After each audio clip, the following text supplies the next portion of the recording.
يقول راجي الخالق هو الأمين وافقي حمدا لمن هداني لسنة العدنان محمد المختار وسيد الأطهار فهذه أرجوزة لطيفة وجيزة. بسم الله الرحمن الرحيم. الحمد لله رب العالمين والصلاة والسلام على أشرف الأنبياء وسيد المرسلين نبينا محمد وعلى آله وصحبه أجمعين. أما بعد، مختصر العقيدة الإسلامية للشيخ محمد ابن جمیل زینو رحمہ اللہ. آج کا ہمارا درس جس موضوع پہ ہے اس باب کا عنوان ہے الشرک الاصغر و انواعہ، شرک اصغر اور اس کی انواع. اور غالباً ہماری یہ 7ویں مجلس ہے، 7واں درس ہے. اس میں ہم شرک اصغر کے حوالے سے پڑھیں گے کہ شرک اصغر کیا ہے اور اس کی انواع، اس کی مختلف صورتیں، مختلف قسمیں کیا ہیں. اس سے پہلے پچھلے دروس میں ہم شرک اکبر کے حوالے سے گفتگو کر چکے ہیں. شرک اکبر اور شرک اصغر میں کیا فرق ہے اس کے بارے میں بھی بیان کیا جا چکا ہے کہ وہ شرک جس کے کرنے سے بندہ دائرہ اسلام سے خارج ہو جائے وہ شرک اکبر ہے، اور وہ شرک جس سے بندہ دائرہ اسلام سے خارج نہ ہو، اس کے ایمان میں کمی آئے لیکن دائرہ اسلام سے خارج نہیں ہوتا، ایسے شرک کو شرک اصغر کہتے ہیں. تو شیخ نے پہلا سوال ہی یہ کیا ہے، ما هو الشرک الاصغر، شرک اصغر کیا ہے؟ جواب، الشرک الاصغر هو الریا، شرک اصغر ریاکاری ہے، دکھلاوا ہے. یعنی کوئی عبادت کرتے ہوئے ریاکاری، دکھلاوے کا ارادہ رکھنا، یہ شرک اصغر ہے. قال اللہ تعالی، اللہ تعالیٰ نے قرآن پاک میں ارشاد فرمایا، فمن كان يرجو لقاء ربه فليعمل عملا صالحا ولا يشرك بعبادة ربه احدا. سورہ کہف کی آیت کریمہ ہے جس میں اللہ رب العزت ارشاد فرماتا ہے، فمن كان يرجو لقاء ربه، جسے اپنے رب سے ملنے کی امید ہے، آرزو ہے، فَلْيَعْمَلْ عَمَلًا صَالِحًا، پس اسے چاہیے کہ وہ نیک عمل کرے، عمل صالح کرے.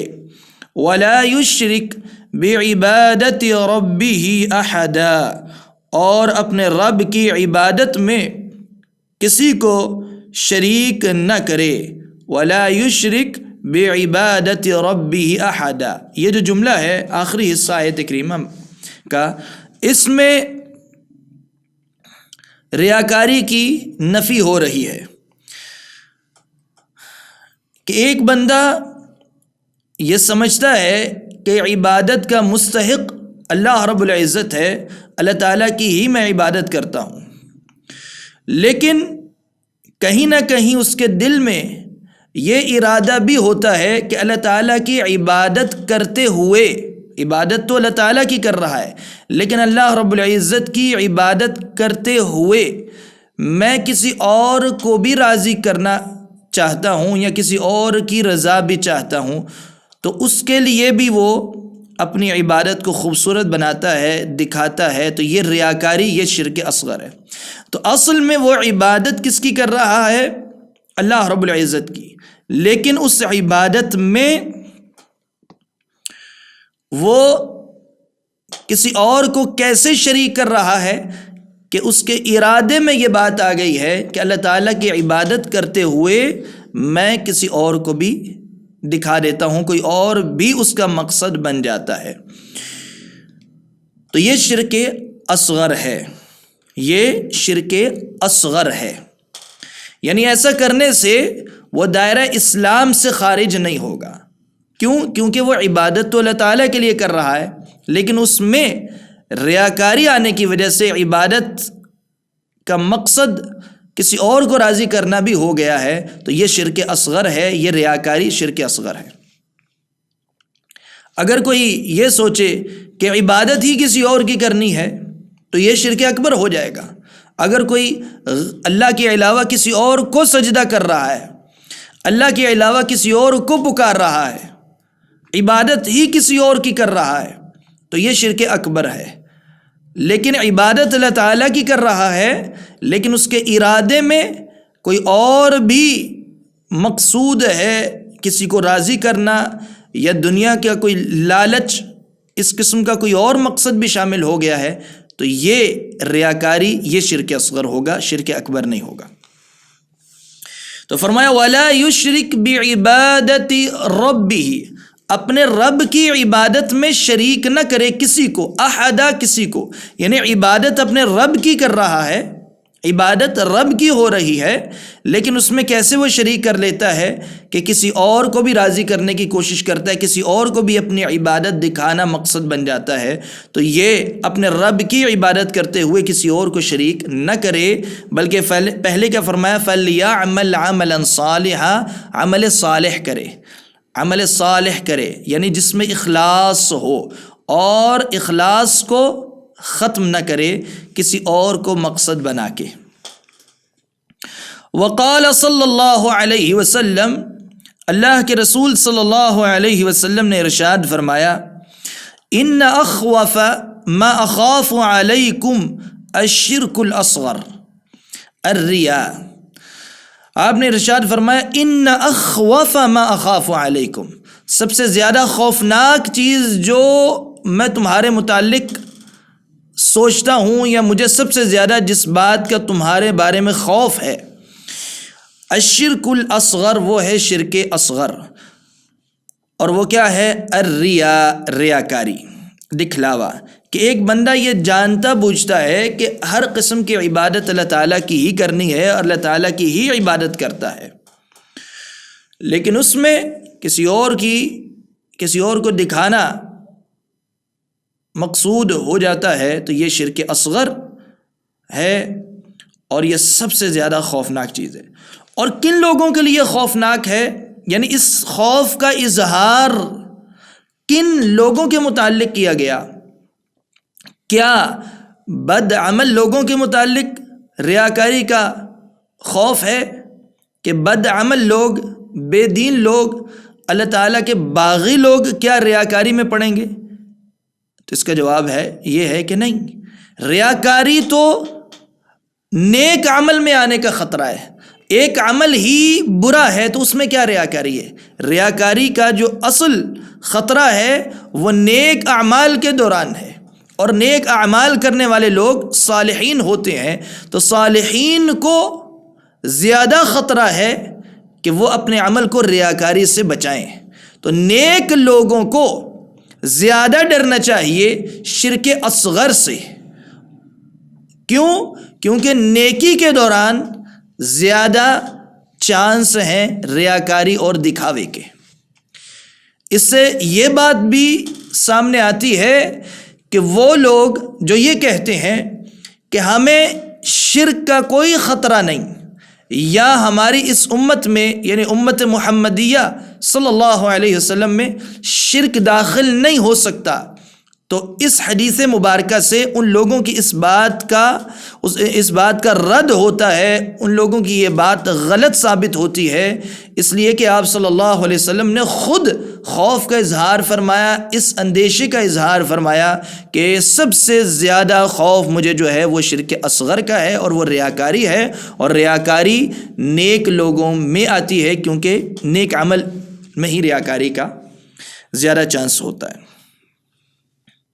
وَمِنَ الشِّرْكِ الْأَصْغَرِ قَوْلُ الرَّجُلِ، اور شرک اصغر میں سے ہے یہ کام بھی، قول الرجل، کسی آدمی کا یہ قول، کسی آدمی کا یہ کہنا، قال لولا اللہ وفلان، اگر وہ اللہ نہ ہوتا اور وہ نہ ہوتا، لولا اللہ، اگر اللہ نہ ہوتا، وفلان، وا لفظ آ رہا ہے، اور وہ نہ ہوتا، کئی مواقع میں بہت ساری صورتیں ایسی ہوتی ہیں جہاں ہم یہ کہہ دیتے ہیں کہ میرا کوئی فائدہ ہوا ہے، اللہ تعالیٰ نہ ہوتا اور وہ نہ ہوتا تو میرا یہ فائدہ نہ ہوتا، اس قسم کے جملے ہم بول جاتے ہیں.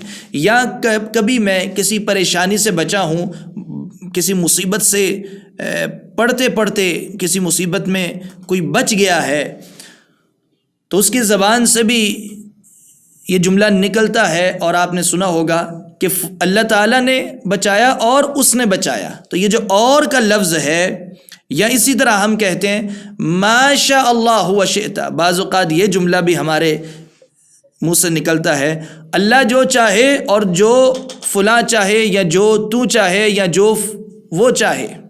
تو یہ جو اور کا لفظ ہے واو، اس سے بھی شراکت ظاہر ہوتی ہے.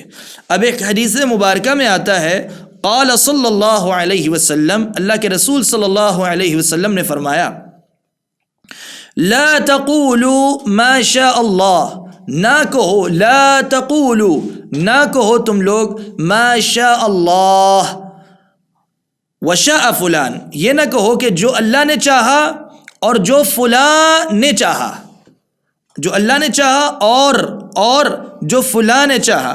ولیکن قولوا، اور لیکن یہ کہو ما شاء اللہ، جو اللہ نے چاہا، ثم ما شاء فلان، پھر ثم، واو کا استعمال نہیں، اور نہیں، ثم پھر اللہ نے جو چاہا، ثم پھر ما شاء فلان، جو فلاں نے چاہا.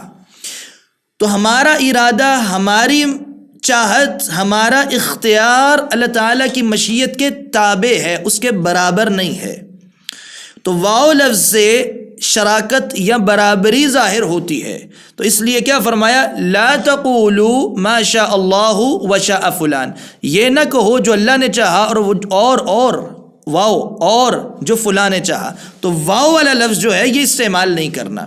فرمایا ولیکن قولوا، اور لیکن یہ کہو ما شاء اللہ، جو اللہ نے چاہا، ثم پھر اللہ کی چاہت کے بعد اس کے تابع، ثم پھر ما شاء فلان، جو فلاں نے چاہا. تو یہ روایت صحیح ہے اور مسند احمد میں یہ روایت موجود ہے.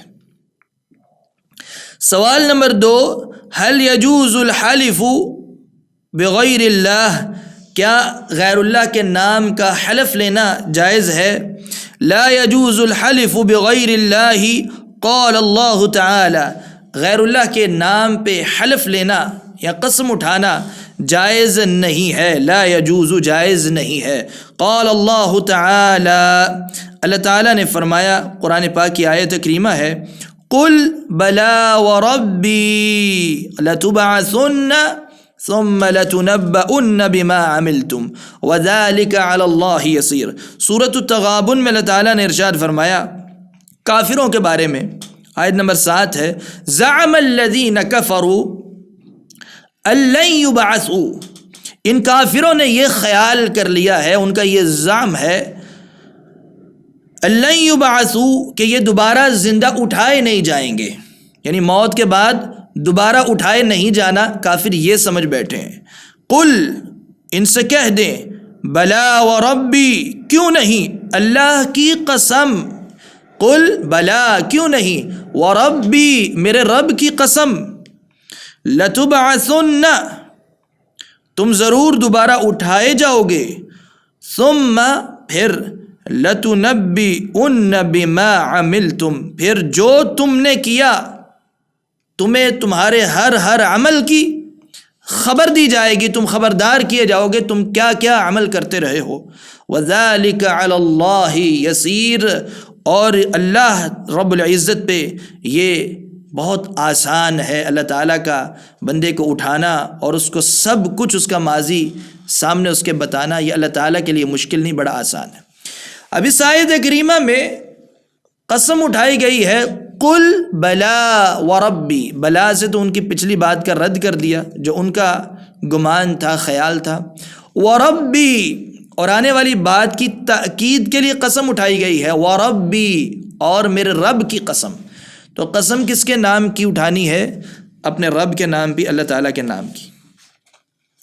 وقال صلی اللہ علیہ وسلم، اور آپ صلی اللہ علیہ وسلم نے ارشاد فرمایا، من حلف بغیر اللہ فقد اشرک، من حلف، جس نے حلف لیا، بغیر اللہ، غیر اللہ کے نام کا، غیر اللہ کے نام پہ جس نے حلف لیا، قسم اٹھائی، فقد اشرک، تو اس نے شرک کیا۔ یہ روایت مسند احمد میں ہے، صحیح حدیث ہے۔ وقال صلی اللہ علیہ وسلم، من کان حالفا فلیحلف باللہ، جو قسم اٹھانے والا ہو تو وہ اللہ کے نام کی قسم اٹھائے، او لیصمت، یا خاموش رہے، یعنی غیر اللہ کے نام کی قسم نہ اٹھائے۔ اور یہ روایت متفق علیہ ہے، صحیح بخاری اور مسلم میں موجود ہے۔ آگے شیخ لکھتے ہیں، وقد یکون الحلف بالانبیاء او الاولیاء من الشرک الاکبر۔ پہلے یہ بات بیان کی جا چکی ہے، غیر اللہ کے نام کی قسم شرک اصغر میں سے ہے۔ اس پیچھے کیا لکھا تھا شیخ نے سوال نمبر 2 کے جواب کے آغاز میں، لا یجوز الحلف بغیر اللہ، غیر اللہ کے نام پہ حلف جائز نہیں ہے، یہ شرک اصغر ہے اصل میں۔ لیکن وقد یکون، کبھی کبھار اگر کوئی اللہ کے انبیاء کے نام کی قسم اٹھاتا ہے یا اولیاء کے نام پہ قسم اٹھاتا ہے تو وہاں بعض اوقات بعض صورتوں میں شرک اکبر بھی ہو سکتا ہے۔ کب؟ وَذَلِكَ إِذَا اعْتَقَدَ الْحَالِفُ أَنَّ لِلْوَلِيِّ تَصَرُّفًا يَضُرُّهُ، اگر قسم اٹھانے والا حالف یہ اعتقاد رکھے، یہ عقیدہ رکھتے ہوئے کسی ولی کی یا نبی کی قسم اٹھائی جائے کہ کوئی اللہ کا ولی تصرف کا اختیار رکھتا ہے، ان للولی تصرفا، ولی کے پاس کسی کو فائدہ دینے یا نقصان سے بچانے کا اختیار ہے۔ کوئی دنیا سے وفات پا چکا اللہ کا نیک بندہ اور اس کے بارے میں یہ گمان کیا جائے، یہ عقیدہ رکھا جائے کہ یہ ہمارے نفع اور نقصان کا مالک ہے، اس وجہ سے اس کے نام کی قسم اٹھا رہا ہوں، تو یہاں یہ حلف غیر اللہ کے نام پہ اٹھانا شرک اکبر ہو سکتا ہے۔ وَلِذَلِكَ يَخَافُ مِنَ الْحَلِفِ بِهِ كَاذِبًا، اور یہی وجہ ہے بعض اوقات لوگ غیر اللہ کے نام کی قسم اٹھاتے ہوئے جھوٹی قسم نہیں اٹھاتے اللہ کے ولیوں کی، اس ڈر سے کہ وہ ولی اسے نقصان پہنچانے کا اختیار رکھتا ہے۔ تو قسم تو جھوٹی اٹھانا گناہ ہے ہی، لیکن اگر اس ڈر سے سچی قسم اٹھائی جائے غیر اللہ کے نام کی کہ اگر میں نے جھوٹی قسم اٹھائی فلاں ولی کا نام لے کر اس کے نام کی اور وہ مجھے نقصان پہنچا سکتا ہے، تو یہ شرک اکبر ہے، چاہے سچی قسم بے شک اٹھا رہا ہے بندہ۔ تو اسی لیے بعض اوقات لوگ اللہ کے نام کی تو جھوٹی قسمیں اٹھا لیتے ہیں، لیکن اولیاء اور انبیاء کے نام پہ سچی قسمیں اٹھاتے ہیں، جھوٹی نہیں اٹھاتے، اس ڈر سے کہ اللہ کے انبیاء یا اولیاء نقصان پہنچانے کا یا سزا دینے کا اختیار رکھتے ہیں۔ جبکہ اگر کوئی ایسا عقیدہ رکھے گا تو یہ شرک اکبر ہے، کیونکہ اللہ رب العزت کے پاس نفع اور نقصان ہے، ہر ایک کے نفع اور نقصان کا مالک اللہ تعالیٰ ہے۔ علماً بأن الشرک الاصغر من کبائر الذنوب ولا يخلد صاحبہ فی النار، اور یہ جانتے ہوئے کہ شرک اصغر من کبائر الذنوب، کبیرہ گناہوں میں سے، یعنی شرک اصغر سے بندہ دائرہ اسلام سے خارج نہیں ہوتا، شرک اصغر سے کبیرہ گناہ کا مرتکب ہوتا ہے۔ ولا يخلد صاحبہ فی النار، اور شرک اصغر کرنے والا ہمیشہ کے لیے آگ میں نہیں رہے گا، جبکہ شرک اکبر کرنے والا دائرہ اسلام سے بھی خارج ہو جاتا ہے، اور اگر توبہ نہیں کی اسی حالت میں وفات آ گئی، موت آ گئی، تو اس کے بعد اس کی کوئی معافی نہیں اور ہمیشہ ہمیشہ کے لیے آگ میں رہے گا۔ سوال نمبر 3، هل نلبس الخيط والحلقة للشفاء، کیا ہم کوئی خیط، دھاگا یا حلقہ، چھلا وغیرہ للشفاء، شفا کے لیے پہن سکتے ہیں انگلی پہ یا کہیں بھی کوئی چھلا وغیرہ، یا اس صورت کی کوئی چیز جسم پہ لٹکا سکتے ہیں، پہن سکتے ہیں شفا کی امید سے؟ لا نلبسهما لقول اللہ تعالی، ہم اسے ہرگز نہیں پہنیں گے، کیونکہ قرآن پاک کی آیت کریمہ ہے، اللہ تعالیٰ کا قول ہے وَإِن يَمْسَسْكَ اللَّهُ بِضُرٍّ، اگر اللہ تعالیٰ تمہیں پکڑ لے نقصان کے ساتھ، یعنی تمہیں نقصان پہنچا دے، فَلَا كَاشِفَ لَهُ إِلَّا هُوَ، تو اس کے علاوہ کوئی اس نقصان سے تمہیں دور نہیں کر سکتا۔ سورۃ الانعام میں یہ آیت کریمہ۔ لہٰذا ہمارا نقصان اللہ تعالیٰ کے اختیار میں ہے، وہی ہمیں نقصان سے بچا سکتا ہے۔ اس لیے چھلے وغیرہ سے امید لگانا، پہننا یا دھاگے وغیرہ لٹکانا گلے میں یا بازو پہ یا ناک میں یا کان میں یا پیروں پہ باندھنا، کہیں بھی لٹکانا، یا گھر میں کہیں دھاگے وغیرہ باندھ دینا، یا گاڑی پہ کہیں دھاگے وغیرہ باندھ دینا، اس ارادے سے یا اس سوچ کے ساتھ کہ اس سے میں نقصان سے محفوظ رہوں گا، تو یہ شرک ہے۔ اور یہ کون سا شرک ہے؟ یہ شرک اصغر ہے۔ کب؟ جب ایک بندہ یہ سوچ رکھے، عقیدہ رکھے کہ نفع اور نقصان اللہ تعالیٰ کے اختیار میں ہے، اللہ تعالیٰ ہی نفع دینے والا ہے، اللہ تعالیٰ ہی نقصان سے بچانے والا ہے، لیکن اس دھاگے کے باندھنے کی وجہ سے یہ سبب ہے مجھے نقصان سے بچانے کا۔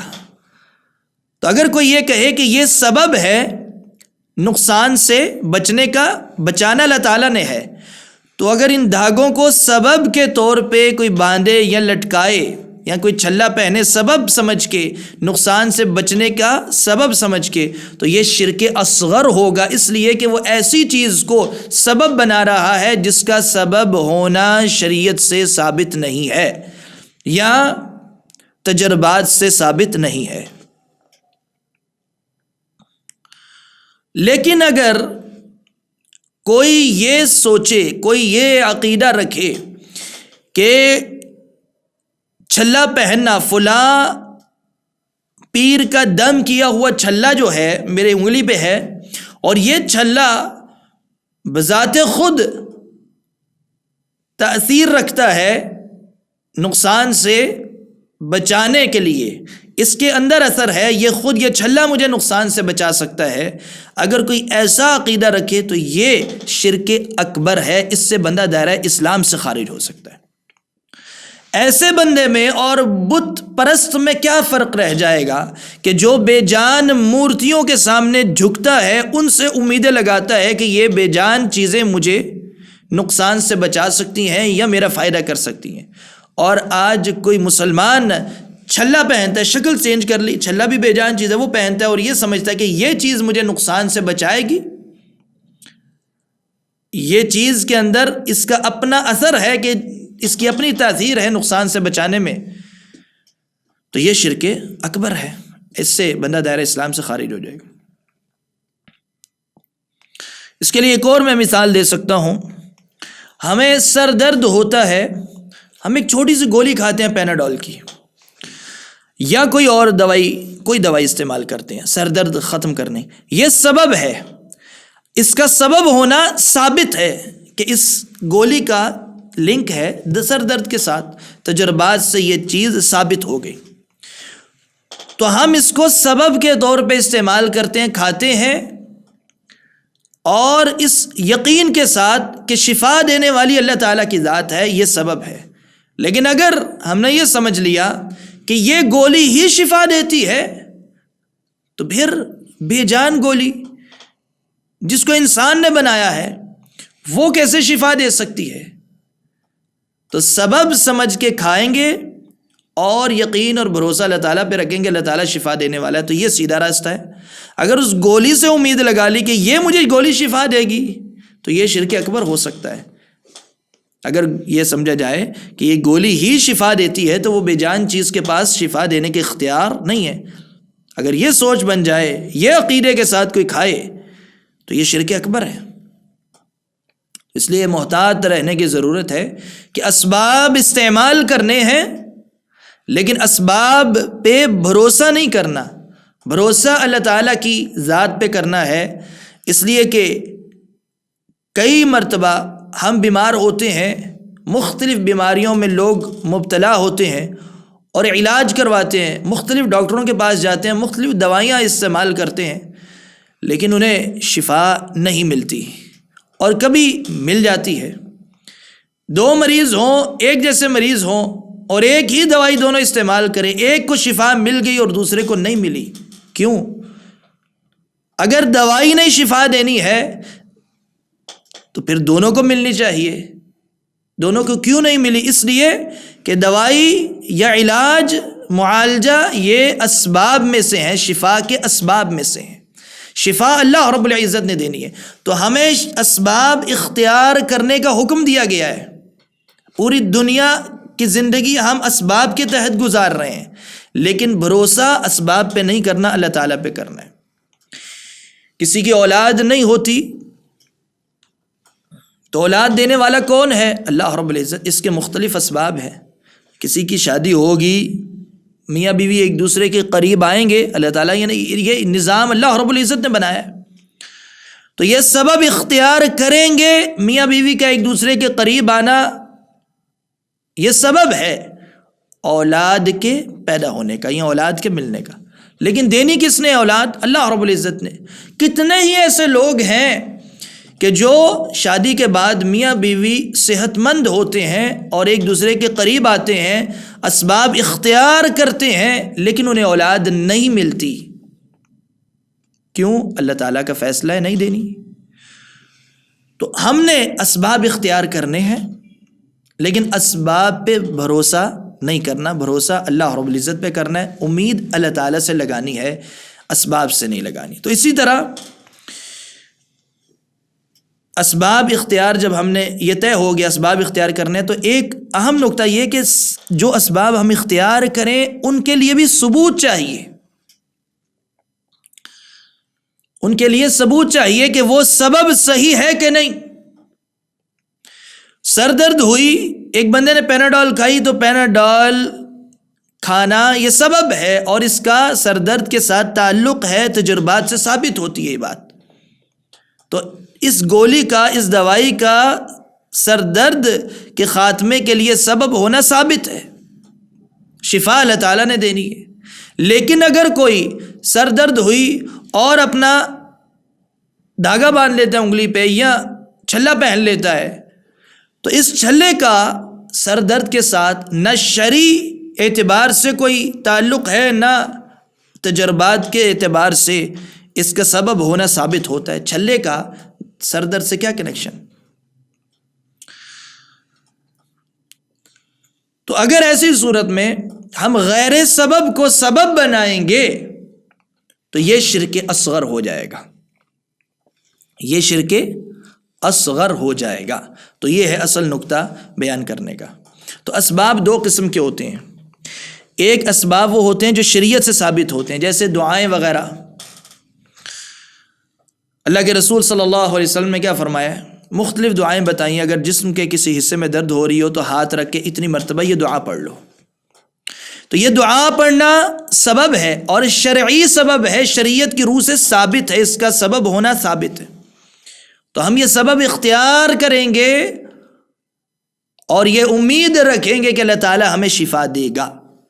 تو کچھ شرعی اسباب ہیں جو شریعت سے ثابت ہوتے ہیں، کچھ کو علماء کہتے ہیں کونی اسباب جو تجربات سے ثابت ہوتے ہیں، جیسے عام دوائیاں وغیرہ ہم استعمال کرتے ہیں مختلف بیماریوں کے لیے۔ تو دو طریقوں سے اسباب کا ثبوت ملتا ہے۔ اگر یہ دونوں طریقوں سے کسی سبب کا سبب ہونا ثابت نہ ہو تو اسے اختیار کرنا جائز نہیں، اگر پھر بھی کوئی اسے اختیار کرے گا تو شرک اصغر ہو جائے گا، جیسے چھلے وغیرہ کے استعمال، دھاگے وغیرہ کے استعمال۔ کیوں؟ کیونکہ جو سبب ثابت نہیں اس کو اختیار کرنے کی وجہ سے کہیں نہ کہیں ہمارا دل کسی غیبی چیز کی طرف مائل ہو جاتا ہے مخلوق میں سے، جس سے ہم نفع اور نقصان، نفع کے حصول یا نقصان سے بچنے کی امید لگا لیتے ہیں۔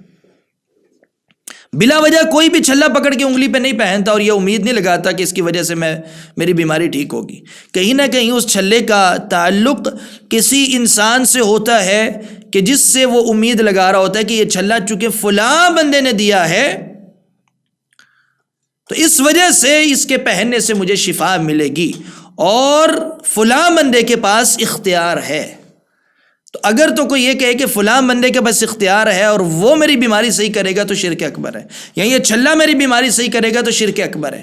لیکن اگر کوئی یہ کہے کہ فلاں کا دم کیا ہوا چھلا پہننے سے یہ چھلا سبب ہے، یہ چھلا سبب ہے، فلاں بندے نے پھونک ماری ہے، یہ میں پہنوں گا تو یہ سبب ہے، شفا اللہ نے دینی ہے، تو ہم کہیں گے کہ یہ شرک اصغر ہے، کیونکہ چھلے کا بیماری کے لیے، بیماری کے ختم ہونے میں سبب ہونا ثابت نہیں ہو سکتا. آگے شیخ نے ایک روایت ذکر کی ہے، عن حذیفہ انہ رأى رجلا فی یدہ خیط من الحمى فقطعہ. حذیفہ رضی اللہ عنہ نے ایک آدمی کے ہاتھ پہ دھاگا دیکھا جو اس نے کمزوری کی وجہ سے پہن رکھا تھا، بیماری کی وجہ سے. فقطعہ، تو اسے انہوں نے کاٹ دیا. وتلا قول اللہ تعالی، اور قرآن پاک کی آیت کریمہ تلاوت کی، وما یؤمن اکثرهم باللہ الا وهم مشرکون. بہت سارے لوگ اللہ پہ ایمان لاتے ہیں، اس کے باوجود بھی وہ شرک کا ارتکاب کرتے ہیں، مشرک ہو جاتے ہیں. یہ آیت کریمہ اصل میں ان لوگوں کے بارے میں ہے کہ جو اللہ تعالیٰ کی توحید کا بعض حصہ مان لیتے ہیں، جیسے توحید ربوبیت کو مان لیتے ہیں اور الوہیت میں شرک کرتے ہیں. لیکن اس آیت کریمہ سے استدلال سلف نے کس انداز میں کیا ہے کہ شرک اصغر پہ بھی یہی آیت کریمہ تلاوت کی، اسی سے استدلال کیا کہ بعض لوگ یہ بات مانتے ہیں کہ اللہ تعالیٰ نفع اور نقصان کا مالک ہے، اس کے باوجود بھی دھاگے اور چھلوں کو اختیار کر لیتے ہیں، ان سے نفع کی امید لگاتے ہیں، نقصان سے بچنے کے لیے ان کا استعمال کرتے ہیں. تو اللہ پہ ایمان لاتے ہوئے بھی شرک کا ارتکاب کر رہے ہیں. سوال نمبر 4 آگے، هل نعلق الخرزة والودعة ونحوها من العين. نظر بد سے بچنے کے لیے کیا ہم کچھ دانوں کا استعمال کر سکتے ہیں، جیسے خاص قسم کے پتھر ہوتے ہیں، یا ودعہ کہتے ہیں سپی وغیرہ کا استعمال کر سکتے ہیں نظر بد سے بچنے کے لیے. لا نعلقهما من العین، نظر بد سے بچنے کے لیے ہم ان کو نہیں لٹکائیں گے. لقول اللہ تعالی، کیونکہ قرآن پاک میں اللہ تعالیٰ کا یہ قول ہے، آیت کریمہ جو پہلے بھی آیت گزری وہی دوبارہ شیخ نے بطور دلیل یہاں ذکر کی. وَإِن يَمْسَسْكَ اللَّهُ بِضُرٍّ فَلَا كَاشِفَ لَهُ إِلَّا هُوَ. سورہ انعام کی آیت ہے، اگر اللہ تعالیٰ تمہیں کوئی نقصان پہنچائے تو اس کو دور کرنے والا تم سے کوئی نہیں سوائے اس کے. لہٰذا نظر بد سے بچنے کے لیے کوئی پتھر وغیرہ استعمال کرنا یا سپی وغیرہ لٹکانا یہ جائز نہیں ہے. جاہلیت کے زمانے میں سپی کے بارے میں لوگوں کی یہ رائے تھی یا خیال تھا، باطل عقیدہ تھا. سپی دراصل ساحل سمندر پہ ملتی ہے اور اس میں ایک کیڑا ہوتا ہے جو نکل کر بچ کے پانی میں چلا جاتا ہے، اور اس کا جو خول ہوتا ہے، کور، وہ سمندر کی موجوں سے بچ کے باہر نکل آتا ہے، خشکی پہ آ جاتا ہے. تو اسی سے لوگوں نے یہ گمان کر لیا کہ جس طرح یہ کیڑا اس میں سے نکل گیا اور یہ خول سمندر سے باہر آ گیا ہے، اسی طرح اس کے لٹکانے کی وجہ سے ہم مصیبتوں اور پریشانیوں سے چھٹکارا حاصل کریں گے، باہر نکل جائیں گے. تو یہ سپی لٹکانے کے پیچھے یہ کہانی. تو اس قسم کی کوئی بھی چیز اسی طرح کی بات کو سوچ کے لٹکانا پریشانیوں سے بچنے کے لیے جائز نہیں، اس لیے کہ ہمارے نقصان سے ہمیں دور کرنے والی ذات اللہ تعالیٰ کی ہے. اللہ تعالیٰ جب کسی کو پکڑ لیتا ہے، نقصان دیتا ہے، تو کوئی اس نقصان سے دور نہیں کر سکتا، وہی اس نقصان سے بچا سکتا ہے. تو نفع بھی اللہ تعالیٰ کے ہاتھ میں، نقصان بھی اللہ تعالیٰ کے ہاتھ میں. وقولہ صلی اللہ علیہ وسلم من علق تمیمة فقد اشرک، صحیح رواہ احمد. آپ صلی اللہ علیہ وسلم نے فرمایا من علق تمیمة، جس نے تمیمہ لٹکایا، فقد اشرک، تو یقیناً اس نے شرک کیا. یہ روایت صحیح ہے اور مسند احمد میں. تمیمہ کسے کہتے ہیں؟ شیخ نے نیچے لکھا الخرزہ او الودعہ تعلق من العین والحمہ. الخرزہ او الودعہ یا سپی، کوئی پتھر وغیرہ یا سپیاں وغیرہ، اکثر لوگ انگوٹھیوں میں بھی پتھر لگاتے ہیں یا ویسے ہی کوئی تسبیح کی شکل میں بھی لٹکاتے ہیں، یا ودعہ سپی وغیرہ لٹکانا. تعلق جو لٹکائی جاتی ہیں من العین والحمہ، بیماری سے، بخار سے بچنے کے لیے یا نظر بد سے بچنے کے لیے. تو ایسی لٹکائی جانے والی چیزیں تمیمہ ہیں. یا اس کی بعض علماء نے یہ بھی تفسیر کی ہے، یہ بھی شرح کی ہے اس لفظ کے بارے میں، تمیمہ ہر اس لٹکائی جانے والی چیز کے لیے بولا جاتا ہے کہ جس کا مقصد یہ ہو کہ میرا فلاں کام پورا ہو جائے، تمام ہو جائے. تو یہ تمام لفظ تمیمہ ملتا جلتا ہے، اس کا اصل مادہ روٹ ورڈ ایک ہی ہے. تو تمیمہ ہر اس چیز کو کہا جائے گا جو بندہ اس ارادے یا اس عقیدے کے ساتھ لٹکائے کہ اس کے لٹکانے سے میری مراد پوری ہوگی. یا اس میں یہ بات بھی شامل کر سکتے ہیں، اس ارادے سے لٹکائے کہ میں فلاں کام سے، پریشانی سے، مصیبت سے بچ جاؤں گا، میرا یہ کام آسانی سے حفاظت کے ساتھ ہو جائے گا. ایسی ہر لٹکائی جانے والی چیز کے لیے لفظ تمیمہ استعمال ہوتا ہے. اب اگر تمیمہ قرآن پاک سے ہو، قرآن کے کچھ آیات لکھ کر لوگ لٹکائیں، ایک تو یہ صورت ہے. دوسری صورت یہ ہے کہ مختلف شکلیں، مختلف چیزیں لٹکائیں، کسی صفحے کے اوپر کچھ الٹی سیدھی گنتی لکھ کے پہن لیں، یا کوئی سپی وغیرہ لٹکا لیں، یا کوئی خاص قسم کا دھاگا وغیرہ لٹکا لیں. تو یہ سب کچھ تمیمہ ہے. کیا قرآن پاک سے لکھا ہوا تمیمہ یہ جائز ہے یا ناجائز ہے؟ تو جمہور سلف کے نزدیک یہ بھی جائز نہیں ہے، اس لیے کہ اللہ کے رسول صلی اللہ علیہ وسلم سے ثابت نہیں. لیکن اگر کوئی کہتا ہے چونکہ قرآن شفا ہے، قرآن پاک شفا ہے، تو اس کو بطور سبب استعمال کیا جا سکتا ہے، تو وہ سبب کے طور پہ قرآن لکھ کے لٹکا لیتا ہے، تو اس کو ہم شرک نہیں کہیں گے جب وہ اس ارادے سے لٹکائے کہ یہ چونکہ اس میں قرآن لکھا ہوا ہے اور قرآن شفا ہے، تو یہ سبب ہے، قرآن سبب ہے، اللہ تعالیٰ نے اسے شفا کہا ہے، تو میں لکھ کے لٹکا رہا ہوں، اللہ تعالیٰ شفا دے گا. تو اس صورت میں شرک اصغر نہیں ہے. لیکن سلف سے قرآن لکھ کر لٹکانا، اس کا تمیمہ بنانا، یہ ثابت نہیں. یہ تو تھا اگر قرآن پاک کی آیات سے تمیمہ ہو تو وہ بھی لٹکانا جائز نہیں ہے، کیونکہ اس کا ثبوت قرآن و حدیث سے نہیں ملتا. لیکن اگر اس سے ہٹ کے کوئی اور چیز لٹکائی جائے، کوئی جنتر منتر لکھی ہوں کسی چھوٹے سے ورق پہ، یا کوئی گنتی وغیرہ لکھی ہو، خاص انداز سے کچھ الٹا سیدھی باتیں لکھی ہوں یا شرکیہ باتیں لکھی ہوں،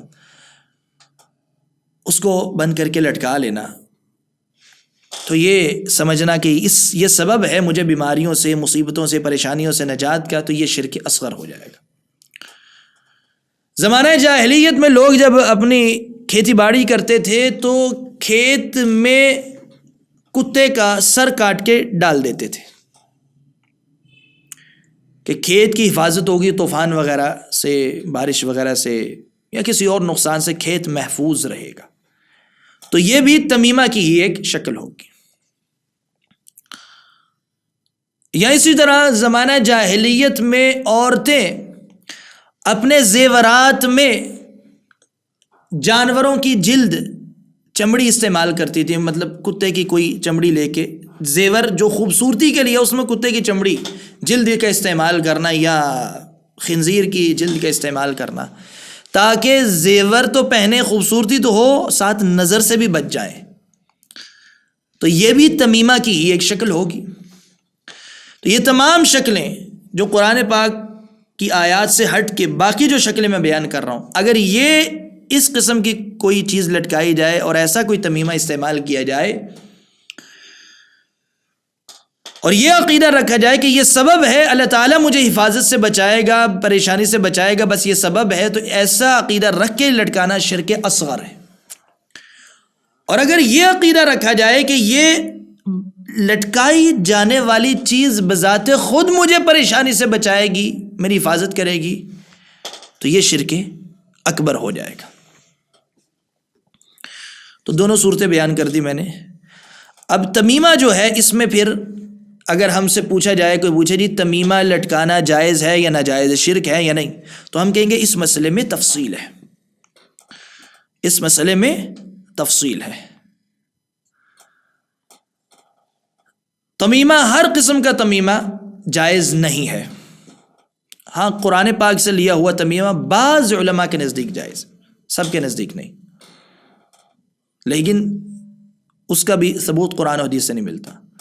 اور باقی جتنے تمائم ہوں گے قرآن پاک سے ہٹ کے، جو کوئی اور چیزیں لٹکائی جائیں گی، مختلف چیزیں، تو انہیں اگر سبب کے طور پہ لٹکایا جائے گا تو یہ شرک اصغر ہوگا۔